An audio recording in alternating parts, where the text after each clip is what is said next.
जय Hind defence aspirants, स्वागत है त्रिशूल डिफेंस एकेडमी के यूट्यूब चैनल पे। ऑन डिफेंस एस्पिरेंट्स डिमांड आज मैं इस वीडियो में बात करूंगा कंप्लीट सीएपीएफ सिलेक्शन प्रोसीजर की। वीडियो को अंत तक देखिएगा। मैं बात करूंगा सीएपीएफ 2022 के प्रोसीजर की। तो अगर आप सेंट्रल आर्म्ड पुलिस फोर्सेस के लिए इस बार फॉर्म भरेंगे तो प्लीज इस वीडियो को अंत तक जरूर देखिएगा और देखने के बाद एक लाइक तो बनता है।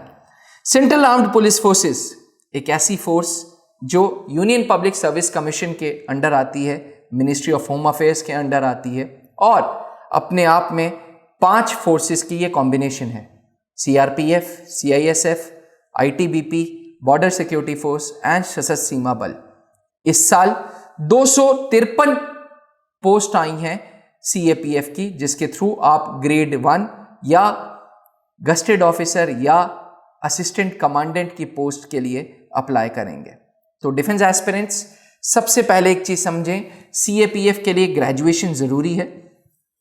तो सीएपीएफ के लिए जैसे ही आप अगर ग्रेजुएट हैं, उम्र 19 से 25 साल है, तो आपके लिए सीएपीएफ बिल्कुल सही है।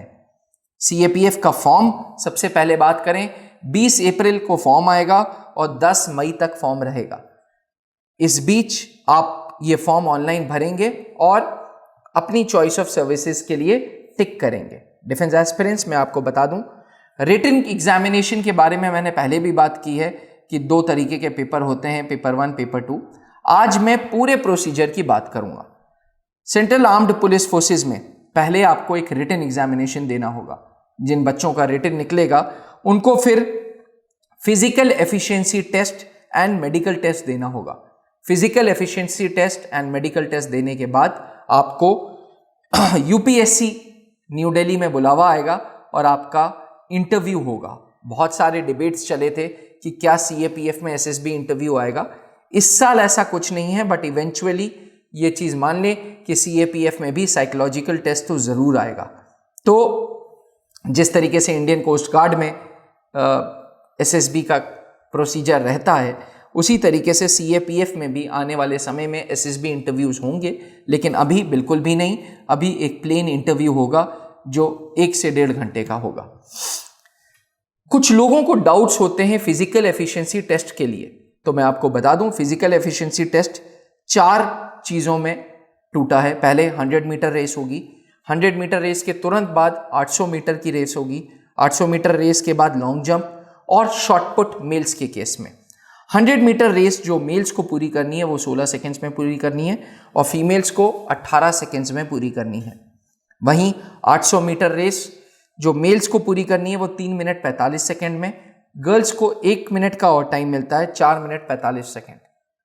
लॉन्ग जंप 3.5 मीटर का होगा, 3 अटेम्प्ट्स मिलेंगे मेल्स के केस में। फीमेल्स के केस में 3 मीटर का होगा, 3 अटेम्प्ट्स मिलेंगे। शॉटपुट लगभग 7.25 किलो का 7.26 kgs का होगा और 4.5 मीटर तक दूर तक फेंकना है शॉटपुट को। डिफेंस एस्पिरेंट्स फीमेल्स के लिए किसी प्रकार का कोई शॉटपुट टेस्ट नहीं है।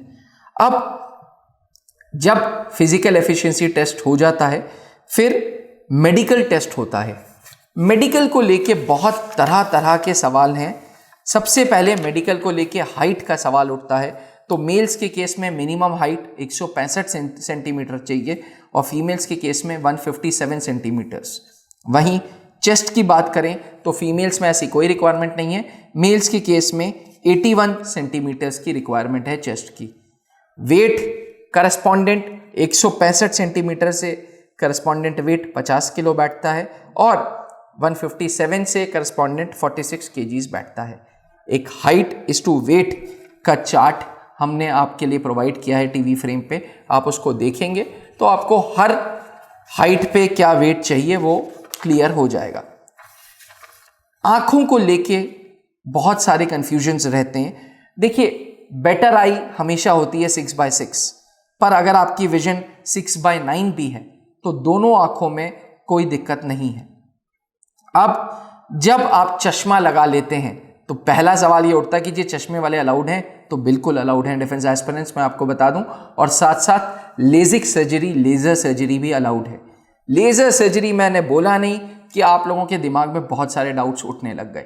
तो डिफेंस एस्पिरेंट्स ये याद रखें, laser surgery should be as old as 6 months, 6 महीने पुरानी होनी चाहिए। लेजर सर्जरी की एक्सियल लेंथ जो होती है वो 21 से 26 mm होनी चाहिए, ठीक। और प्री लेजिक एरर जो है वो 6D से ज्यादा नहीं होना चाहिए। लेजर सर्जरी से पहले जो प्री लेजिक एरर है वो 6D से पहले नहीं होना चाहिए। अब मान लेते हैं, फर्ज करते हैं कि आपने लेजर सर्जरी नहीं की है, तब उस केस में आपकी चश्मा लगाया होगा, तो चश्मा -4 से +4 तक है। -4 उनको जिनको मायोपिया है और हाइपरमाइटोपिया उनको जो +4 है। तो -4 से +4 तक चश्मे की पावर्स अलाउड है। अब बात करते हैं हाथों के कैरिंग एंगल की। कैरिंग एंगल 15 डिग्री तक मेल्स के केस में अलाउड है और फीमेल्स के केस में 20 डिग्री तक अलाउड है।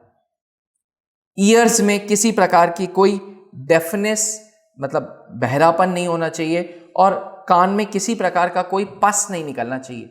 बहुत सारे एस्पिरेंट्स के कान में पस निकलता है, तो ध्यान रखें, ईयर्स का पहले चेकअप करा के जाएं, दांत साफ करा के जाएं। 14 डेंटल पॉइंट्स चाहिए CAPF में भी। नेक, किसी प्रकार के नेक में कोई लिम्फ नोड, थायराइड ग्लैंड या कोई सूजन नहीं होनी चाहिए। नाक की बात करें तो DNS अलाउड नहीं है, साथ ही साइनस से बच के रहें। दोनों चीज़ों का पहले इलाज हो जाएगा फिर ही जाएं। किसी प्रकार की कोई डिसीज, स्किन डिसीज नहीं होनी चाहिए, जैसे लेप्रोसी हो गई और इसी प्रकार की जो लेप्रोसिस हो गई या एक्सटेंसिव वेरिकुलोसर हो गया, इन किसी प्रकार की कोई स्किन डिसीज आप यूं समझ लें नहीं होनी चाहिए। स्पीच की अगर बात करें तो किसी प्रकार का कोई स्टैमरिंग, तुतलाना अलाउड नहीं है। आपका जो लिम्स हैं, जो हाथ हैं, वो पैर हैं, वो सीधे होने चाहिए। फ्लैट फुट, साथ में नौकनी अलाउड नहीं है। मैं आपको बता दूं, कलर परसेप्शन, जो कलर ब्लाइंडनेस होती है वो CP3 तक अलाउड है, इसके बाद अलाउड नहीं है। टैटू का क्लॉज, क्योंकि भारत एक डेमोक्रेटिक कंट्री है, अगर किसी प्रकार का रिलीजन का टैटू लगा है जो आपके ट्राइब से है, जो आपके कास्ट से है, तब किसी प्रकार की कोई दिक्कत नहीं। अदरवाइज टैटू जो होता है वो हमेशा फोर आर्म्स के लोकेशन पे अलाउड होता है डिफेंस एस्पिरेंट्स। और लगभग 4 से 5 इंच से ज़्यादा टैटू बड़ा नहीं होना चाहिए। Defence aspirants, central armed police forces अपने आप में एक बहुत फ़ख्र की बात है। बहुत कम ऐसे युवा होते हैं जो उस पोस्ट तक पहुंचते हैं, और mails and females, specially females के लिए ये बहुत एक अच्छी अपॉर्चुनिटी है। तो अगर आप CAPF की तैयारी कर रहे हैं तो आप हमारे साथ ऑनलाइन जुड़ सकते हैं और ऑनलाइन CAPF की तैयारी त्रिशूल डिफेंस एकेडमी के साथ कर सकते हैं। साथ ही त्रिशूल के पास डेडिकेटेड CAPF का स्टडी मटेरियल है जो CAPF को केटर करता है, उसकी पढ़ाई को केटर करता है। तो अगर CAPF टारगेट है तो TDA पब्लिकेशंस की बुक्स भी ली जा सकती हैं।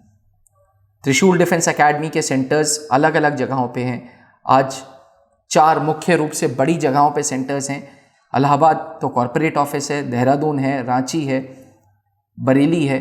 आप चारों सेंटर्स में से कहीं पे भी CAPF की ऑफलाइन पढ़ाई भी कर सकते हैं। तो अगर CAPF लक्ष्य है तो आज ही त्रिशूल को ज्वाइन करें। थैंक यू, जय हिंद। जहां बनते हैं देश के गौरव, इंडिया का एकमात्र ऐसा कोचिंग इंस्टीट्यूट जहां कैडेट्स को ट्रेन किया जाता है आने वाले डिफेंस एग्जाम के अनुसार।